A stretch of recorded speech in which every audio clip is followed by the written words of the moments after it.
Ya son varios los trabajos científicos que aseguran que una parte importante de los contagios se produce por aerosoles, es decir, cuando el virus se mezcla con gotas en el aire. Esta transmisión puede flotar por distancias más largas de lo que se creía y causar el contagio si son inhaladas. Admitir que la ciencia establece esa propagación por aerosoles puede ser útil para combatir la transmisión. Tenemos con nosotros al profesor José Luis Jiménez de la Universidad de Colorado, autor de un prestigioso estudio sobre este asunto.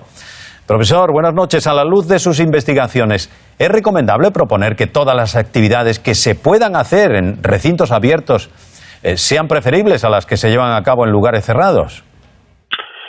Hola, buenas noches. Pues sí, esto es lo más importante y además no depende de si uno se cree lo de los aerosoles o no. El rastreo de contactos nos muestra que es 20 veces más probable contagiarse en el interior que en el exterior. Y de más de 1000 brotes de superpropagación, cuando una persona contagia muchas, solo hay 1 o 2 afuera.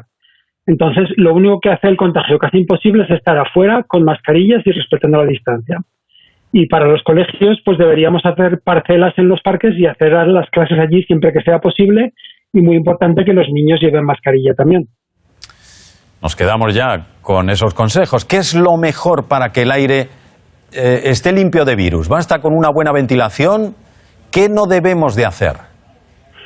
Bueno, lo mejor para evitar el contagio es no entrar a interiores y quedarse afuera. Pero si hay que entrar, pues hay que evitar 6 cosas. Hay que evitar estar en interiores si no se respeta la distancia, si es mucho tiempo, si hay mucha gente, si hay poca ventilación, si hay gente sin mascarillas o que lleva las mascarillas mal ajustadas, que tiene huecos, y si la gente habla y sobre todo si canta o grita.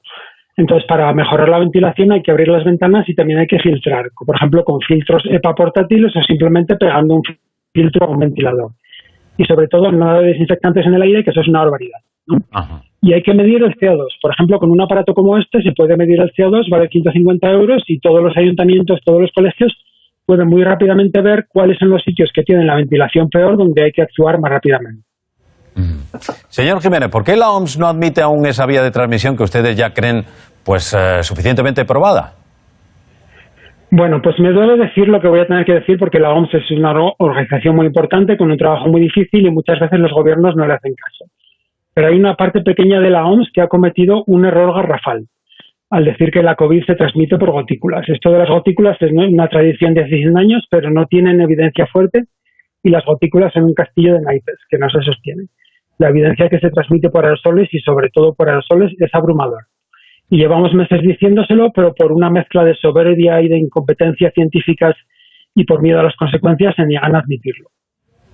Pensar que el virus se transmite por el aire, desde luego, puede sonar muy preocupante y asustar mucho. ¿Es tan fácil y contundente esa posibilidad de transmisión?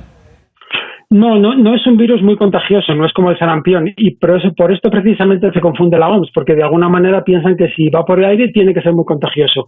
Y esto no tiene razón de ser. Entonces, incluso con la gente que vive con alguien infectado, la mayoría no se contagia, ¿no? Entonces, a este virus le tenemos que ayudar. Tenemos que estar en interiores sin tener en cuenta lo que le he dicho antes. Y esto precisamente es el talón de Aquiles del virus. Así es como lo podemos derrotar. Muchísimas gracias por atendernos, profesor. Buenas noches. Buenas noches.